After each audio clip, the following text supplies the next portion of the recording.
कि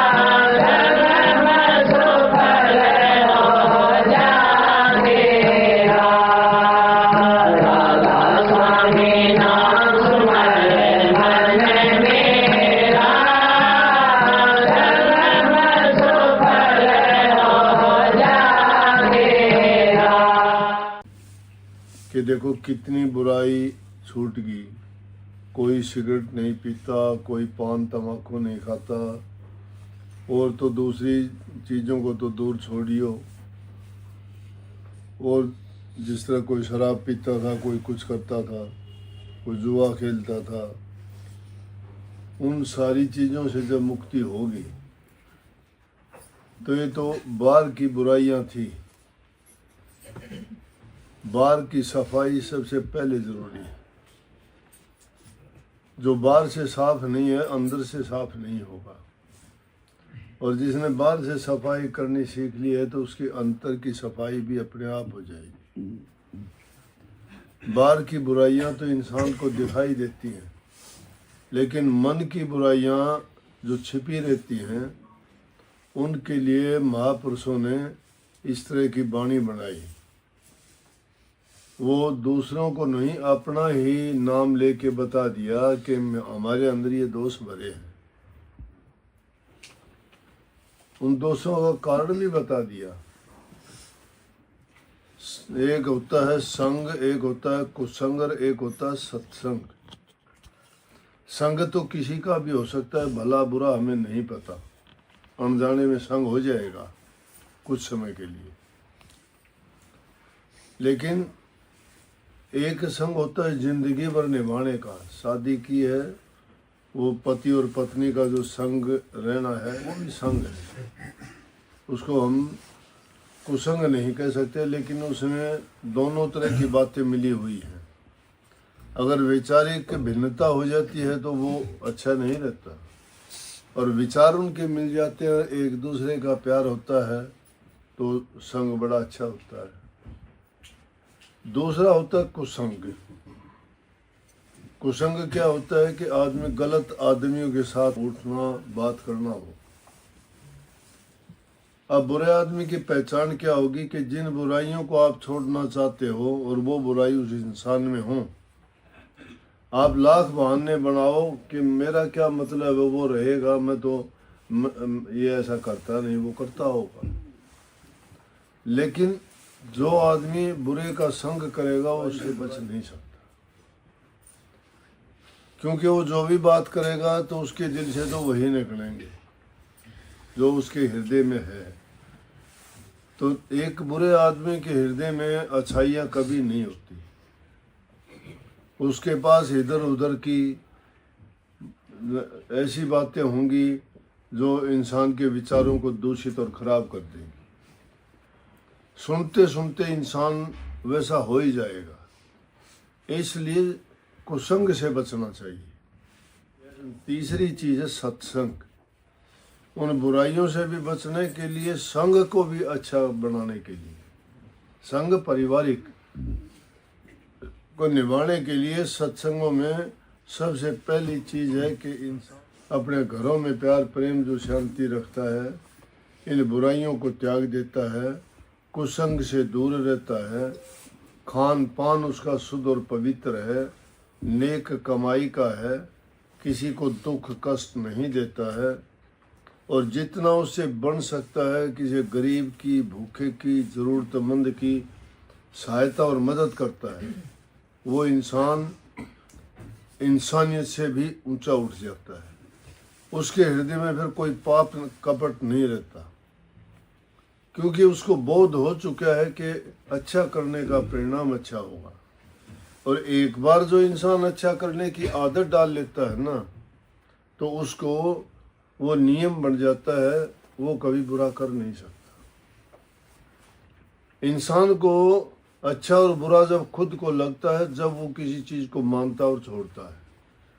मैं लाख प्रचार आपके सामने करता रहूं कि भाई तुम ये बुराई है, छोड़ दो छोड़ दो, लेकिन जब तक तुम नहीं छोड़ोगे, मैं कहता रहूं, मैं कितना ही आपको कहो ये चीज़ अच्छी है, इस चीज़ को अपनाओ अपनाओ, जब तक आप नहीं अपनाओगे तो कैसे वो नहीं मानी जाएंगी, नहीं आएंगी वो अच्छाइयाँ आप में। तो इसलिए उन बातों को हृदय में रखने की, और अपना जो कपट है हृदय का, बाहर का तो दूर कर दोगे। अब इंसान का पता तो नहीं लगता कि कैसा है। अब जिनको कहते हम ठग कहे थे कि ठग है ये, ठग क्या होता है, वो दिखावा कुछ करता है, हृदय में कुछ और होता है। वो नहीं दिखाता ना, बात बाहर से बड़ी मीठी बात करेगा, तुम्हारा मित्र होगा, दोस्त होगा, लेकिन हेरा फेरी करके तुम्हें ठग लेगा। तो उसके हृदय का तो नहीं पता चला ना कैसा है वो। तो जो बाहर से कुछ दिखाई देता है, अंदर में कुछ होता है। जब तक अंदर में सुधार नहीं होता तब तक उसका कपट बुराइयां नहीं निकल सकती, और वो भक्ति के काबिल नहीं होता। मैं कहता हूँ परमात्मा को सुबह उठते हो, तुम्हारा इष्ट है, गुरु है, देवता है, जिसको भी तुम मानते हो, जिसमें तुम्हारा विश्वास है, सुबह उठते ही आप में ज़्यादा कुछ नहीं कर सकते।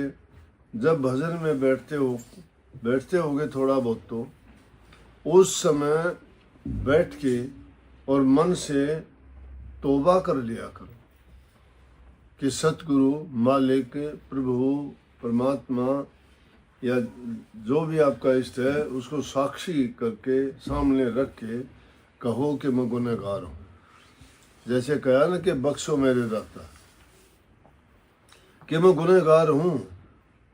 गुनाह मैं जानबूझ के नहीं करता तो भी अनजाने में हो जाते होंगे, क्योंकि कई बार हम सामाजिक प्राणी हैं, स्वार्थ के बस, लालच के बस, परिवार वाले हैं, किसी मोह के बंधन में फंस के अंधे हो जाते हैं।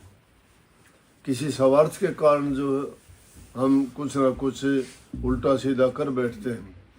इसलिए सुबह उठते ही अगर प्रार्थना करते हो तो एक तो आपको अपनी जांच करने का तरीका आ जाएगा कि आप हृदय से कहोगे। जब ये बात कहोगे तो आपको कुछ किया हुआ याद भी आएगा, मैंने गलत किया। तो तौबा अगर करोगे कि मालिक मैंने जो गलती करता हूँ आप मुझे बख्शो।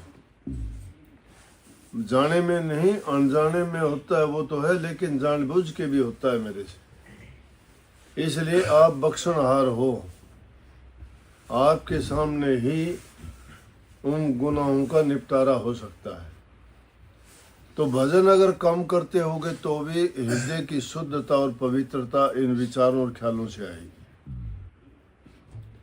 एकांत में बैठने से कभी सोचते हो कि मन में कुछ चलता रहे और ध्यान और भजन का नाम लेके हमारा एकांत का बहाना भी बना लें और मन हमारा दौड़ता रहे, वो काबू का ही नहीं है, कुछ कुछ विचार करें। हमेशा अपने विचारों को संयमित रखें, उन पर संयम रखें। जब भी इधर उधर भागते हैं तो ख्याल करो कि ये गलत रास्ते पे जा रहा है। जीवन को शुद्ध और पवित्र जब बना लोगे, इससे बढ़ के भक्ति कोई नहीं। और एक बार इंसान जो अपने विचारों को गिरा लेता है तो उसकी गिरावट का भी कोई ठिकाना नहीं रहता, वो कहाँ तक गिर जाएगा। इसलिए शुद्ध और पवित्रता हृदय के अंदर से ही उपजती है। तुम्हारी भक्ति भी, तुम्हारा प्यार भी, तुम्हारी नफरत भी, तुम्हारी ईर्ष्या भी, ये सारी की सारी चीज़ों की जन्मदाता हमारी जन्म छतरी हृदय है। अगर मन पवित्र तो सब कुछ पवित्र हो जाता है। तो ये देख के मुझे बहुत खुशी होती है कि देखो कितने ये छोटी मोटी चीज़ें हैं जो हमने बाहर की लगा रखी थी, तो सब की सब अब किसी में नहीं है। लेकिन it is never too late to mend. सुधार के लिए कभी लेट नहीं होता, कभी भी सुधार कर लो। तो ये चीज़ तो बहुत ज़रूरी है कि आदमी जो इन चीज़ों को, अब रोज़ाना मिलके तुम वाणी का पाठ करते हो, कोई आदमी इस नियम से भी जो बंध जाता है, एक दिन जो नहीं आता तो उसको लगेगा कुछ खो गया है। अपने आप को मानता है कि मैंने गलत किया है। मानते हो कि नहीं? आपको बोध हो गया कि हाँ मुझे जो करना चाहिए था वो नहीं किया। तो ये चीज़ें दुनियादारी की जो काम हम करते हैं करने चाहिए। अच्छे करो, ज़रूर करो, अच्छे करो। तो टाइम पे उठते हो, टाइम पे सोते जागते हो, घर परिवार में बच्चों का लालन पालन अच्छी तरह करते हो, ये हमारा गृहस्थ का नियम है, वो निभाना चाहिए। माँ बाप की, बूढ़े बुजुर्ग की सेवा किया करो, उनको इज्जत और मान दिया करो, उनका दिल जो खुश होगा और वो तुम्हें आशीर्वाद जो देंगे वो फलीभूत होगा। अगर तुम्हें रोग तकलीफ या कोई भी बीमारी होगी, अगर उनके पास जाके तुम्हें आशीर्वाद ले लोगे, वो दिल से, सच्चे दिल से तुम्हें आशीर्वाद दे दें, तुम्हें रोग और बीमारी भी नहीं रहेगी। उनके वचन में उनके हृदय की शक्ति जो मन से तुम्हें आशीर्वाद दे देंगे, खुश हो गए। अब उनको कभी बेचारों को तड़पता हुआ छोड़ते हो, संभालते नहीं, ना टाइम पर खाना देते, ना उनका दुख दर्द पीड़ा पूछते हो कैसे हैं वो, बेचारा मन महसूस के बैठे रहते हैं। और फिर एक दिन जाके तुम अगर उनके चरण पकड़ के उनसे आशीर्वाद लेना चाहो तो आशीर्वाद थोड़ा होगा। उनके मन में तो पीड़ा है, दुख है, वो दुख भरी आशीर्वाद क्या जबान से खाया है, कुछ नहीं करेगा। लेकिन उनकी पूजा करके तुम दूसरे देवताओं को, गुरु को, इष्ट को मनाते हो, घर में बैठे इष्ट को क्यों नहीं मनाते? उनसे बढ़ के कोई इष्ट नहीं है। सबसे बड़ी आदत है, अजों को पीड़ा दुख दर्द देता है, उसको कभी शांति और सुख नहीं मिल सकता। लिखवा लो मेरे से,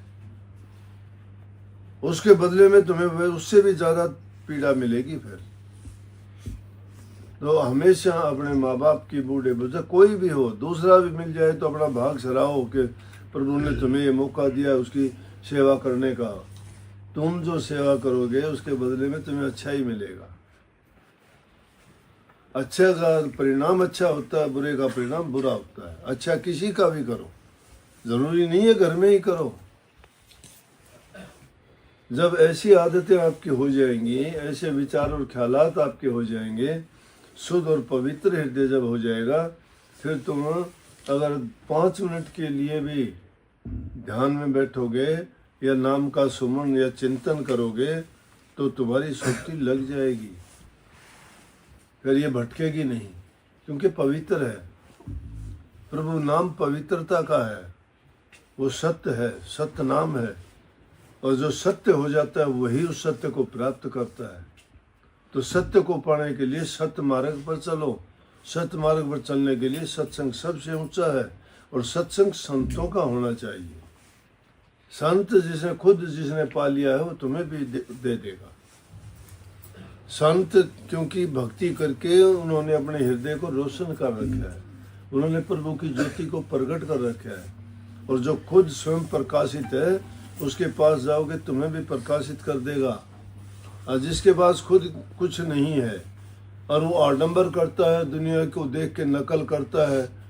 कुछ लोग देखा देखी करते हैं, काफ़ी लोग ऐसे पाखंडी बन जाते हैं कि दूसरों को देख के सोचते हैं कि शायद मैं करूँगा तो मुझे भी लोग ऐसा मान लेंगे।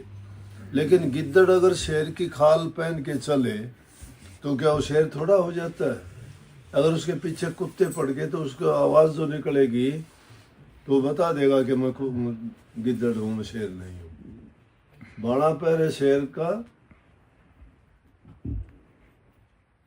शेर का बाड़ा पैर के आदमी अगर चलेगा और बोली बोले शाड़ की, गिद्दड़ की बोली बोलेगा तो कुत्ते उसको पहचान लेंगे।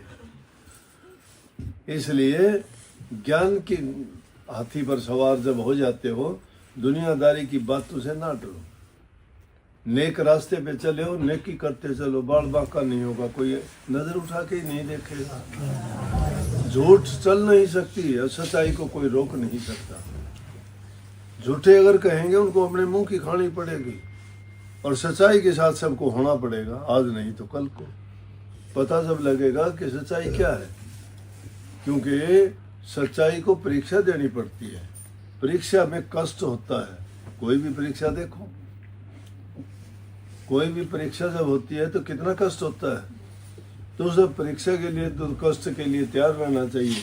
तो भक्ति और नाम तो बहुत ऊंची चीज है, वो इतनी आसानी से मिलने वाली नहीं। तो उसके लिए भी हमें कठिन परीक्षाएं देनी पड़ती हैं, उसके लिए हमें कठिन साधना करनी पड़ती है, दुख झेलने पड़ते हैं, हर चीज़ का संयम करना पड़ता है, और जब मैं कहीं जाके हमें वो चीज़ प्राप्त होती है। धन धन सतगुरु दया करी भारी। गुरु भक्ति क्या है? गुरु के वचन को मानना, उनकी आज्ञा में चलना, उनको पूरी इज्जत सम्मान देना, और जो जो गुरु कहता है उसके अनुसार काम करते चलना, ये एक जन्म गुरु भक्ति है। गुरु भक्ति जब पूरी हो जाएगी तो जन्म दूसरे नाम, जब ये पूरी हो जाती है तो नाम में वृत्ति उसकी अपने आप टिकनी शुरू हो जाएगी। दूसरा दर्जा उसका होगा कि जन्म दूसरे नाम, तीसरे में मुक्ति पद है। उन रूहानी मंजिलों में जब पहुंच जाएगा तो दुनियादारी की चीजें उसको निक्की फिक्की लगनी शुरू हो जाएंगे और अंदर का आनंद आना शुरू हो जाएगा। और चौथी में मुक्ति धाम होता है, सब चीजों से बरी हो जाना, छूट जाना।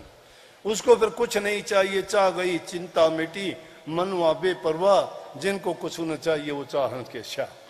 वो शहंशाहों के शहंशाह बन जाते हैं। फिर जिसकी किसी चीज की जरूरत नहीं है वो क्या मांगेगा, क्यों गिड़गिड़ाएगा किसी के सामने?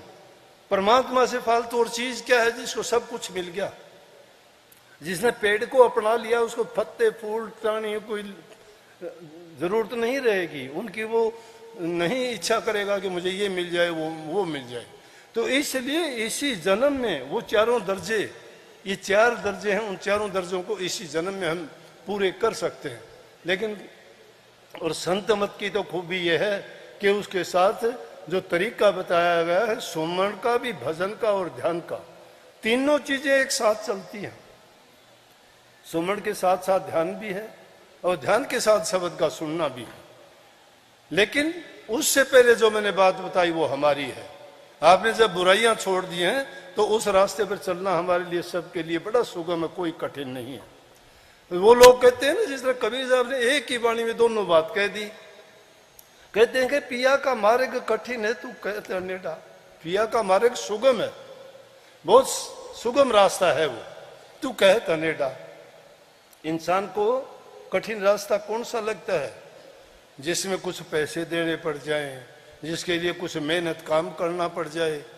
लेकिन ये कबीर साहब के सुगम है, ना कुछ पैसे देने, ना कोई काम करना, ना कोई उसके बदले में देना, सिर्फ अपने काम करते रहो और काम करते करते प्रभु के नाम का सुमरण करते रहो, भक्ति करते रहो। किया उन्होंने, करके दिखाया।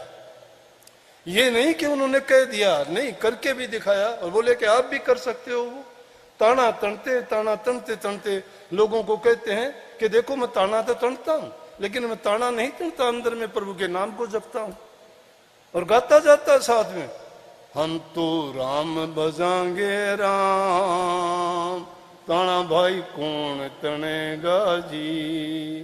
कि मैं ताना तनता ही नहीं, तनता है, ताना बुन रहा है। कहता है कि मैं राम बजता हूं, कौन कहता है ताना तनता हूं? शरीर से काम करते हो, मन की वृत्ति वहां लगाते हो, ये है। जब मन की वृत्ति वहां टिक जाती है, काम करना को, तो दुनियादारी के लोग जो बाहरी चीज है उसको समझते हैं कि मेरा कुछ देना लेना पड़ गया, ये मैं कैसे प्राप्त करूं। वस्तुओं के दाम हैं, उनके भाव हैं, लेकिन प्रभु के नाम में कुछ नहीं देना पड़ता, मन लगाना पड़ता है। और मन के लगाए पिया पावे जी, कोई इस विध मन को लगावे। वो मन के लगाने से वो पिया मिल जाएगा, लेकिन मन को लगाने का तरीका है। वो तरीका किस प्रकार का है कि जैसे ये अपनी माई बाई पानी भरने को जाती हैं, सिर पर घड़ा रखती है, घड़े पे एक घड़ा और भी रख लेती है, पानी के भरे होते हैं, दोनों हाथ भी छोड़ देती हैं, साथ में सखियां होती हैं, उनसे बात भी करती हैं, गर्दन हिलती डुलती रहती है, घड़ा नहीं गिरता। क्यों नहीं गिरता? मन सखियों में लगा हुआ है, बातों में लगा हुआ है, लेकिन वृत्ति घड़े में लगी हुई है। वृत्ति घड़े में लगी। इसी प्रकार से संतों ने कहा है कि ध्यान करना भी ऐसा ही है। दुनियादारी के काम करते रहो, किसी का दुख दिल ना दुखाओ, किसी का अहित बुराई ना करो, और अच्छा करते करते अपनी वृत्ति को वहीं ठहराओ। काम करते रहो दुनियादारी के। हमने किताब लिखी है, उस किताब में पढ़ लेना कि हाथ कारवल मन यारवल। मन को यारवल लगाओ, यार हमारा प्रभु है, परमात्मा है, गुरु है, हमारा इष्ट है। हमारा काम तो शरीर और हाथ तो काम की तरफ होने चाहिए, हाथों से काम करो, लेकिन मन से प्रभु के नाम का सुमरण करो, जाप करो। सुमरण करना ही बड़ी ऊंची चीज है। नाम की कमाई यही है कि जब नाम का सुमरण भी तुम पक्का कर लोगे तो आगे तो रास्ता साफ है, कोई रुकावट नहीं। लेकिन सुमरण करना ही बड़ा कठिन है। मन को आदत पड़ी हुई है, युग युगांतर से बिगड़ा हुआ है, ये रास्ते पे नहीं आता। चल नाम को लगाना चाहते हैं सुमरण में, ये भागता रहता है दुनियादारी की चीजों में, ऐसी ऐसी चीज पुरानी पुरानी निकाल के लाता है जो कभी पता नहीं कितनी साल पुरानी थी। एकांत में बैठ के फिर सोचते हैं कि देखो किस काम के लिए बैठा था, ये काम क्या करता है। तो इसलिए इस मन की आदत को कोई हरिजन सूर जो गुरु की शरण में पक्का और दृढ़ करके लगता है, वही इससे मन से जीत सकता है। नहीं, मन का जीतना बड़ा कठिन है, इसलिए इसी के पीछे पड़ो। बड़ा कठिन है इस मन का जीतना, इसलिए इसके पीछे पड़ के और बार बार इसको घेर फेर के मोड़ तोड़ के गुरु के चरण में लगाओ, गुरु के वचन की आज्ञा का पालन करो। धीरे धीरे करके ये अपने आप समझ जाएगा। जब गंदी आदत पड़ी तो धीरे धीरे करके इसको पढ़िए, एक दिन में नहीं सीखा ये। लेकिन इसी प्रकार से अगर धीरे धीरे करके हम सोच और इसको घेर फेर के लाएंगे तो जरूर एक ना एक दिन ये ठिकाने पे आ जाएगा और मंजिल की ओर अपने आप चलना शुरू हो जाएगा। ये ना सोचो मैं नहीं कर सकता। घरों में सबसे पहली जरूरत की चीज है इंसान अपने आप में पाक साफ और पवित्र बने। चरित्र ऊंचा होना चाहिए इंसान का। घर परिवार में बड़े छोटे की इज्जत कदर करो, जबान से मीठे बोलो, किसी का दिल ना दुखाओ, बड़ों का इज्जत सम्मान दो, जरूरतमंद की मदद करो, भूखे गरीब को जो मदद कर सकते हो करो। एक दुखी मन का आदमी की अगर तुम मदद करते हो, वो खुश होकर तुम्हें आशीर्वाद देगा, अच्छे वचन बोलेगा, मीठी बात जो कहेगा, वो तुम्हारे लिए मैं एक अमृत का काम करेगा। इसलिए बूढ़े बुजुर्ग माँ बाप की सास ससुर का दिल दुखाते हो, तुम कभी सुख नहीं पाओगे, कभी सुख नहीं पाओगे। मेरे से लिखवा के ले लो। किसी देवता की पूजा ना करो, किसी मंदिर में ना जाओ, किसी गुरु को कोई दान दक्षिणा ना दो। अपने सास ससुर और माँ बाप और बुजुर्ग की जो सेवा करता है उसके सब देवताओं की पूजा उसी में आ जाती है। सब देवताओं की पूजा उसी में है, वो भगवान के रूप है। उनसे मीठा बोलो, अच्छी तरह व्यवहार करो, उनका खान पान का ध्यान रखो। समझो तुमने प्रभु को, परमात्मा उन्हीं के दिल में रहता है, वो देखता रहता है, हर एक का लेखा जोखा लिखता रहता है। कागज कलम नहीं है उसके पास, अनरिटन शब्द हैं, बिना लिखे हैं, उसको याद है, तुम्हें दिखाई नहीं देते। इसलिए वो लेखा पाई पाई का, राज नहीं पोपो भाई का। कर्म करोगे कर्म भोगना पड़ेगा, इसलिए अच्छे कर्म बनाओ, बुरे कर्म ना बनाओ। नेक कर्म करते जाओगे तभी तो आप प्रभु की भक्ति के रास्ते पर भी चलने लायक बनोगे। नहीं तो जो आदमी नेकी के काम नहीं करता भक्ति के पास भी नहीं फटक पाता। और जो भले काम करता है उसका जो है कोई कुछ नहीं बिगाड़ सकता। रहीमन उत्तम प्रकृति का, करी क्या सकत भुजंग, चंदन विष व्यापत नहीं लिपटे रहते भुजंग। रहीमन उत्तम प्रकृति का, करी क्या सकत कुसंग।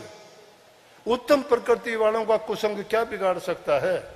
जिस प्रकार से चंदन के पेड़ के चारों ओर सर्प लिपटे रहते हैं, उसकी खुशबू के मारे डंक मारते रहते हैं, लेकिन चंदन में विष नहीं चढ़ता, उसमें वही की वही अपनी खुशबू होती है। जो उत्तम प्रकृति के होते हैं वो बुरी संगति में भी उत्तम ही रहते हैं, उनको बुरा करना भी नहीं चाहिए। अपने कर्म सुधारो, जन्म सुधारो और गुरु भक्ति को मुख्य रख के अपने काम करो। मालिक आपको सबको सुख शांति समृद्धि खुशहाली देगा। हमने गुरु से ये पाया है, गुरु ने सब कुछ बख्शा, कोई कमी नहीं रखी। गुरु ने जब नाम दे दिया सब कुछ दे दिया। इसलिए मैं तो मानता हूँ गुरु मित्र सखा, बाप माँ बहन भाई सब कुछ हमारा हितकारी, हर प्रकार से हमारा रक्षक, हमारे पापों को हरने वाला गुरु से बढ़ के दुनिया में और कोई नहीं है। गुरु ही गुरु है, परमात्मा भी नहीं है। परमात्मा से पहले सब कुछ हम गुरु ही गुरु है। परमात्मा भी तभी मिलेगा जब गुरु मिलेगा, बिना गुरु के परमात्मा नहीं है। सहजोबाई ने बहुत कहा इसमें, राजस्थान में हुई है बोली हरि तजूं पर गुरु ना बिसारूं, कि मैं परमात्मा को छोड़ दूंगी, गुरु को नहीं छोड़ सकती। हरि गुरु के समान हरि को ना ही निहारूं। मैं गुरु के समान परमात्मा को भी नहीं मानती। क्यों नहीं मानती? हरि ने 5 चोर दिए साथ। हरि ने तो 5 चोर साथ भेजे थे, सतगुरु ने छुटा ली समझ अनाथा। सतगुरु की शरण में गई, अनाथ समझ के सतगुरु ने छुटा ली। गुरु ने प्रगट होके बता दिया, लेकिन परमात्मा ने तो ये काम करके हमें भेज के ये काल और माया के हाथ में हमारी रस्सी पकड़ा दी और आप छिप के बैठ गए, आप दिखाई भी नहीं देता। बोले हरि ने अपना आपा छिपाया, लेकिन सतगुरु ने दे दीपक दर्शाया। इसलिए गुरु हमारे पूज्य हैं। गुरु ही गोविंद से बड़े हैं। जो गुरु गोविंद से बड़े हैं तो गुरु को ही सब कुछ मानो जानो। और ये इस गुरु के विधान के नाम का आज का सत्संग, तो आगे आगे अब सत्संगों के कार्यक्रम जैसे जैसे टाइम मालिक की दया होगी ठीक होते जाएंगे, चलते जाएंगे। कोई कष्ट नहीं हुआ होगा अब तो, गर्मी नहीं लगी होगी, ठंडी हवा आई कि नहीं?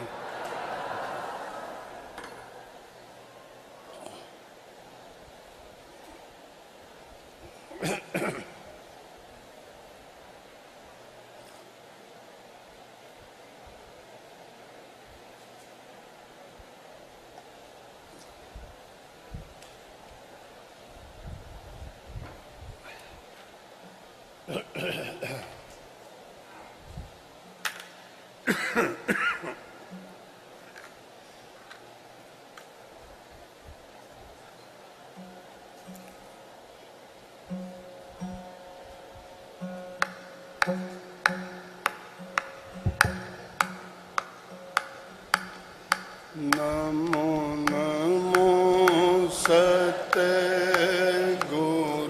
नमो, नमन करूं जी हर बार, चरण कमल में राखियो, मेरे सतगुरु सरजनहार,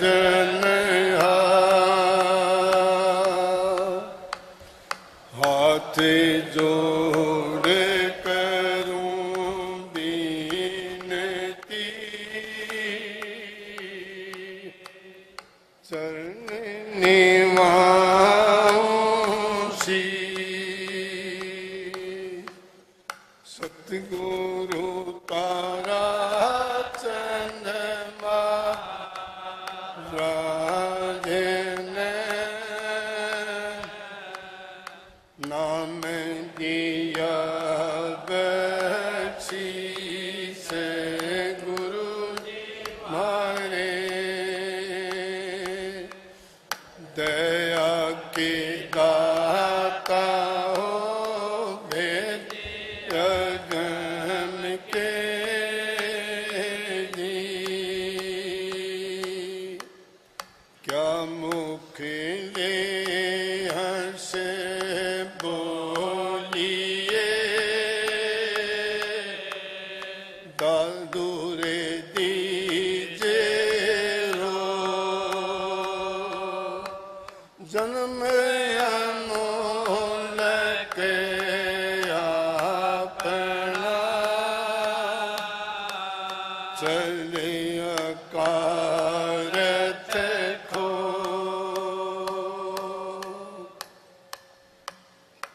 ये जग रोगिया भाई, जिन सतगुरु वैद नहीं जाना, ये जग रोगिया भाई, सब जग रोगिया भाई, ये जग रोगिया भाई, जिन सतगुरु वैद नहीं जाना, ये जग रोगिया भाई, जन्म मरण दो रोग लगे हैं, तृष्णा रूपी खांसी,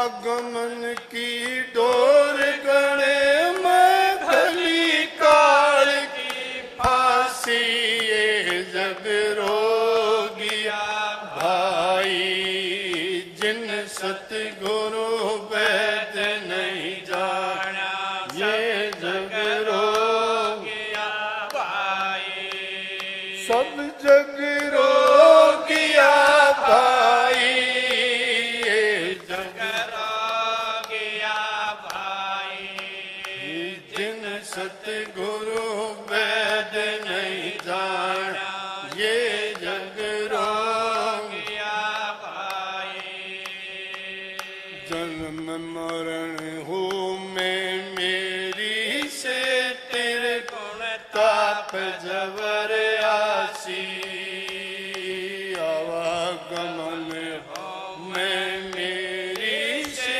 तेरे गुण ताप जबर आसी समझ देख कुछ सार नहीं है मृग तृष्णावत भासी ये जग रोगिया भाई जिन सतगुरु वैद नहीं जाना ये जग रोगिया भाई सब जग रोगिया भाई ये जग रोगिया भाई जिन सतगुरु वैद नहीं जाना ये जग रोगिया भाई देखा देखी गुरु शिष्य होते किया न तत्व विचारा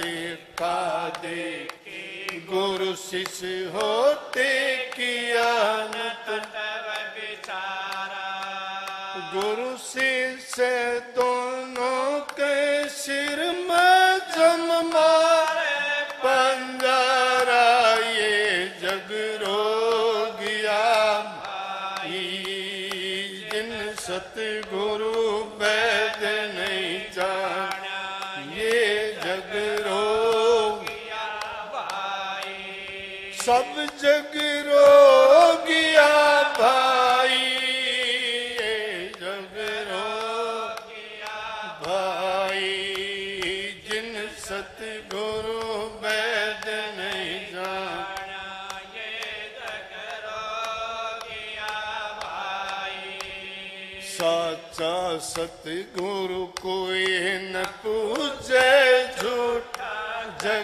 जगपतियासी साचा सतगुरु कोई न पूजे झूठा जगपतियासी अंधे की पाय अंधा पकड़ मार्ग कौन बतासी ये जग रोगिया भाई जिन सतगुरु वैद नहीं जाना से जग रोगिया भाई सब जग रोगिया भाई ये जग रोगिया भाई जिन सतगुरु वैद नहीं जाना ये जग रोगिया भाई बोलो राधा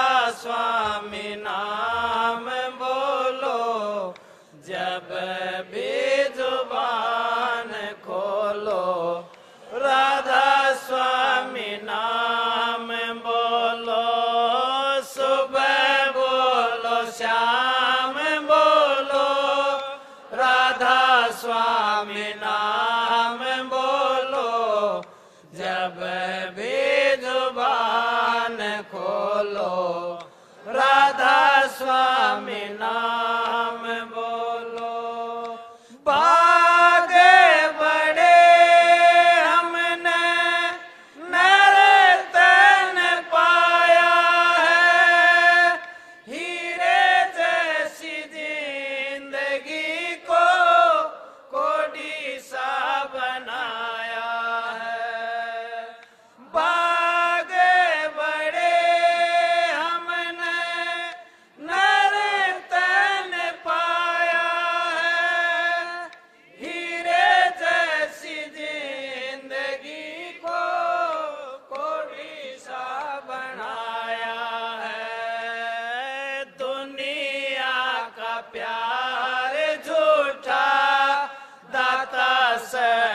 तार जोड़ो, जब भी जुबान खोलो राधा स्वामी नाम बोलो, सुबह बोलो शाम बोलो राधा स्वामी नाम बोलो, जब भी जुबान खोलो राधा स्वामी नाम बोलो।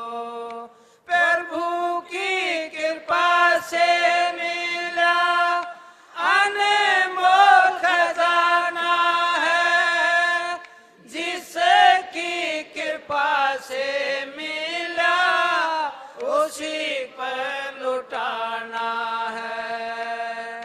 प्रभु की कृपा से मिला अनमोल खजाना है, जिसकी कृपा से मिला उसे पर लुटाना है। एक पल न जाए खाली, ध्यान में मगन हो, जब भी जुबान खोलो राधा स्वामी नाम बोलो, सुबह बोलो शाम बोलो राधा स्वामी नाम बोलो, जब भी जुबान खोलो राधा स्वामी नाम बोलो।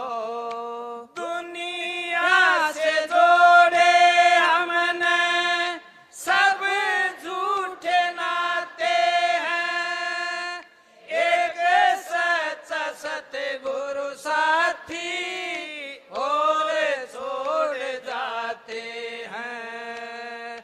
दुनिया से जोड़े हमने सब झूठे नाते हैं, एक सच्चा सतगुरु साथी और छोड़ जाते हैं। कभी ना जो साथ छोड़े उसे संग साथ जोड़ो, जब भी जुबान खोलो राधा स्वामी नाम बोलो, सुबह बोलो श्याम बोलो राधा स्वामी नाम बोलो, जब भी जुबान खोलो राधा स्वामी नाम बोलो।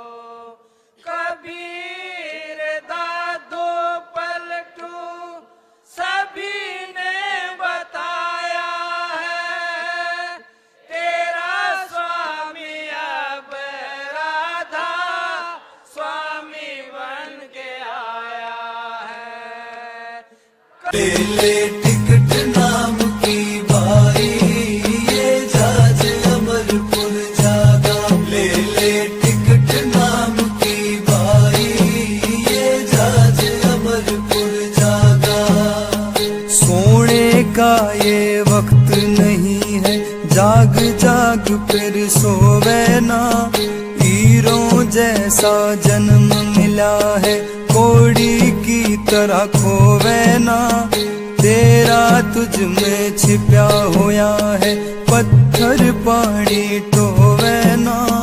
पूजा पाठ व्रत करो कितने इन ते फायदा